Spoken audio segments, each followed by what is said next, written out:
Tu veux placer ton argent en République dominicaine et tu penses que les grandes banques sont l'unique solution, BHD de León, Banreservas, Banco Popular. Et je me disais qu'il fallait absolument aujourd'hui classer les banques et voir quelles sont les meilleures opportunités dans le pays. Et dans le classement que j'ai réalisé, en fait, c'est assez surprenant, mais c'est une banque de microfinance, une banque qui n'est pas très connue, qui apparaît à la première place et qui offre les meilleurs services en termes de placement d'épargne. Alors je vais te montrer ici mon classement 2025 qui est basé sur les données réelles et publiques. Je suis allé chercher les informations un petit peu de partout. Il y a un très bon site en République dominicaine qui s'appelle rexi.do. Mais en fait, il ne réunit pas toutes les données et il faut aller chercher souvent au cas par cas les données dans les banques. Ce n'est pas facilement accessible. Certaines banques donnent les taux actifs et passifs, mais les taux ne sont pas à jour. Donc c'est assez difficile finalement de trouver toutes les données.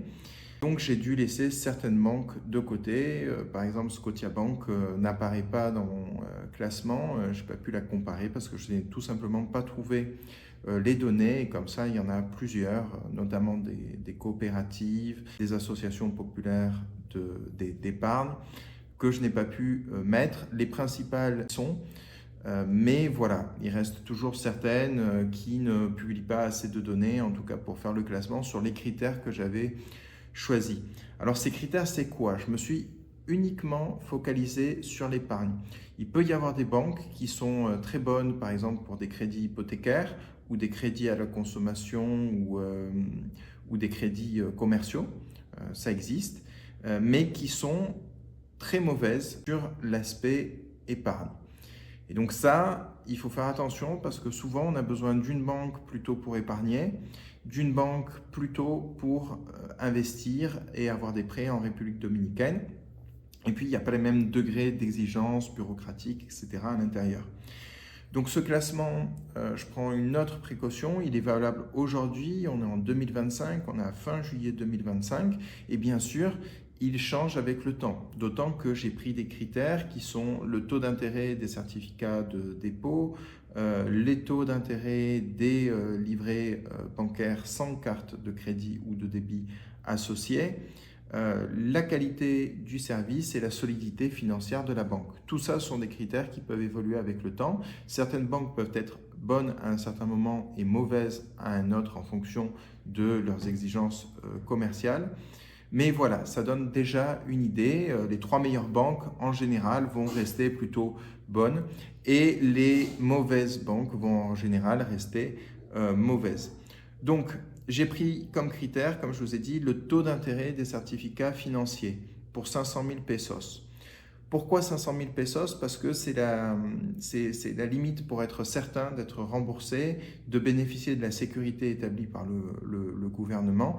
Et lorsque vous mettez 500 000 pesos, si l'établissement financier dans lequel vous avez mis vos sous fait faillite, normalement, vous devriez être quand même remboursé du capital. Et donc, ça permet d'établir de vraies comparaisons. Parce qu'en fait, en fonction de l'argent que vous allez mettre, vous allez avoir peut-être des taux d'intérêt qui sont différents. Donc voilà, 500 000 pesos, c'est le montant que j'ai pris pour les certificats de dépôt.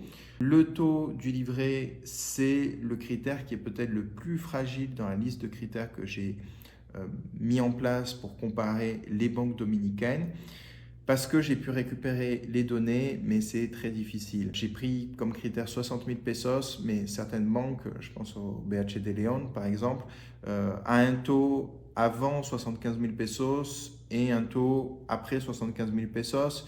Et donc, ça peut favoriser certaines banques plutôt que d'autres. Donc voilà, c'est un critère qui est très fragile parce qu'il y a aussi tout un tas de livrets d'épargne aussi qui sont avec une prévision de l'épargne où on épargne chaque mois et les taux sont parfois très différents. Si on prend la coopérative San José, vous avez la Cosecha de Oro qui rapporte de très bons rendements en termes de livret d'épargne et pourtant en livret tout simplement d'épargne avec des versements libres, ben là le taux est plutôt médiocre. Et donc, Voilà, en fonction du critère, là aussi, on peut avoir des variations entre les banques. C'est un critère parmi d'autres, ça permet d'avoir une idée, mais encore une fois, il n'y a rien d'absolu et tout doit s'adapter par rapport à vos objectifs financiers. Troisième critère, la solidité de la banque. Alors là, c'est peut-être le critère le plus simple. Vous avez des agences de notation comme Feller Rates ou Fitch Rating qui évaluent la solidité financière des banques. On peut aussi aller voir le bilan. Certaines banques et coopératives mettent leur bilan en ligne. Par exemple, la coopérative San José met ses comptes en ligne. Donc, vous pouvez voir quel est le ROE, le ROA, les différents critères financiers de la banque. Et donc, ça permet d'avoir une idée sur sa solidité financière. Et enfin, quatrième critère, la qualité des services. Est-ce que l'accueil est bon? Est-ce que vous allez faire la queue pendant des heures lorsque vous allez aller à la banque? Est-ce que la banque va autoriser le fait que vous retiriez les sous à un moment donné ou va avoir des exigences bureaucratiques extrêmement lourdes qui va faire que ça va être très difficile de retirer votre argent? Est-ce qu'il y a beaucoup de commissions pour les actes qui sont faits par la banque? Donc voilà, ça c'était le dernier critère. Chacun est sur 5 points et ça donne un score global sur 20 points. Alors je ne vous fais pas attendre plus sur les critères. Encore une fois, ce sont des critères parmi tant d'autres. On peut en avoir plein d'autres. Ça donne juste une idée de quelles sont les banques vers lesquelles il faut se diriger en priorité si vous voulez placer votre argent.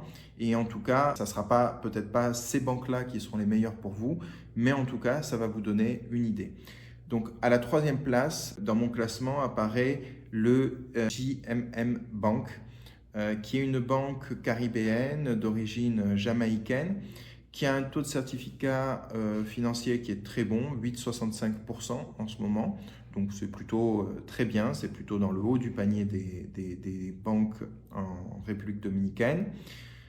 L'épargne, compte épargne, alors c'est un peu difficile de récupérer les données, mais ça avait l'air finalement d'être un taux honnête et de ne pas avoir de frais qui étaient cachés dans ce compte d'épargne.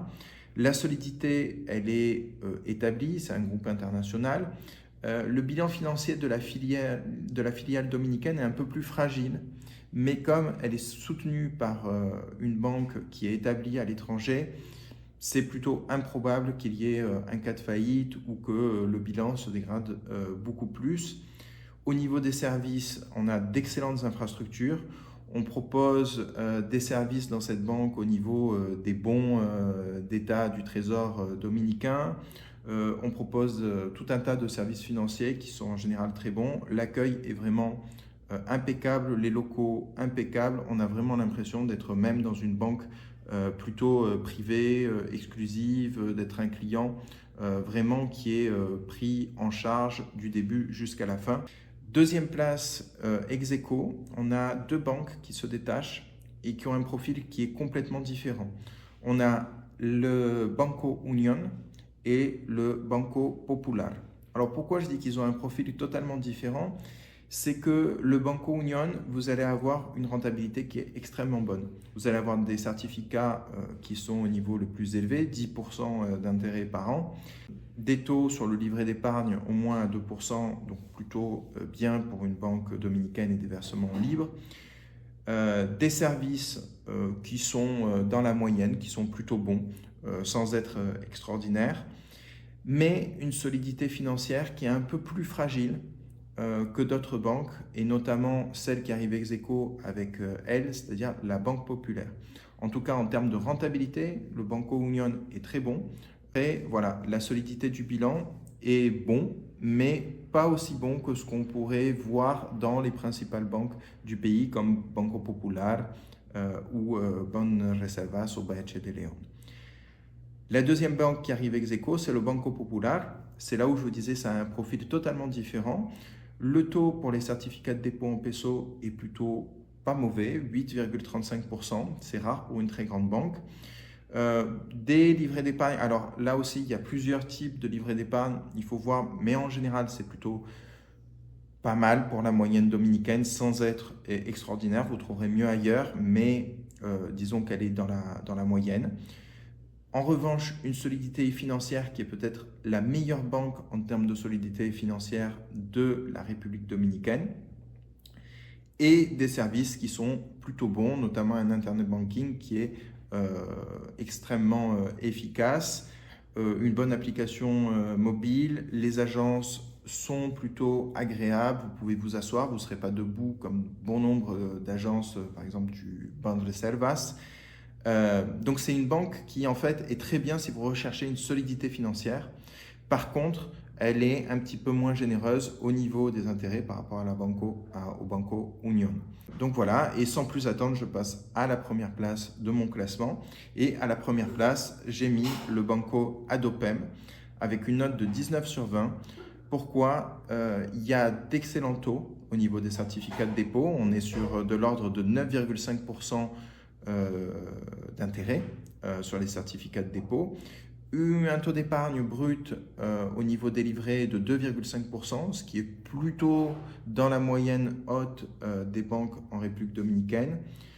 Une qualité de service qui est plutôt bonne. Alors là, il y a quelque chose qui est un peu particulier, c'est que le Banco Adopem, contrairement à d'autres banques qui ont des infrastructures un peu luxueuses, qui attirent l'œil, c'est pas du tout le cas de la banque Adopem. Souvent, les agences sont plutôt modestes, plutôt non luxueuses en tout cas. Vous êtes dans des locaux qui sont pas au top de la modernité. Et pourtant, c'est une banque qui est extrêmement solide. Elle est spécialisée dans le microcrédit. Elle est soutenue par la fondation BBVA de microfinance, qui est une des principales banques espagnoles et une des principales banques européennes. Le BBVA, ça représente 77 milliards d'euros de capitalisation. Donc, on profite finalement d'une banque qui est accessible, d'une banque de proximité, avec de très bons taux, un soutien d'une banque espagnole vraiment parmi les plus solides d'Europe, et avec des agences de notation qui notent l'Adopem, donc j'ai pris Fitch Rating, qui l'évalue à AA+, et donc c'est mieux que le Banco Santa Cruz, et c'est aussi solide pratiquement que le BHD León. Donc voilà, c'est une banque qui a un petit peu tous les critères en termes de placement de l'épargne. À l'autre champ du spectre, on va trouver des banques qui vont être très très mal classées. La plus connue d'entre elles dans ces banques mal classées, ça va être le Banreservas, qui va se trouver avec des taux qui sont souvent très bas, des frais cachés. Alors ils ne sont pas cachés, hein, vous pouvez lire la documentation, mais comme souvent les gens ne lisent pas la documentation, vous allez avoir des surprises au niveau des frais. Mais voilà, on est aussi sur des différences qui sont quand même considérables, beaucoup plus considérables que ce que l'on peut trouver par exemple en Europe. Je vous prends juste un exemple sur les certificats de dépôt. Vous placez 1 million de pesos. Eh bien, dans un cas, vous obtiendrez 100 000 pesos dans la banque qui avait le meilleur taux au jour où j'ai cherché les taux de certificats financiers. Et dans l'autre, je ne donnerai pas le nom pour éviter d'avoir des problèmes, elle donnait 59 000 pesos sur un an, soit 41 000 pesos de différence en un an. Donc, je ne sais pas si vous imaginez, mais la différence est juste gigantesque. En 10 ans, avec les intérêts composés, ce n'est pas x 10, c'est-à-dire 410 000 pesos que vous avez perdu, mais 760 000 pesos que vous avez perdu, c'est-à-dire pratiquement 1 million. Vous êtes plus très loin du million de pesos perdus en seulement 10 ans. Donc voilà, c'était juste pour vous dire de faire attention.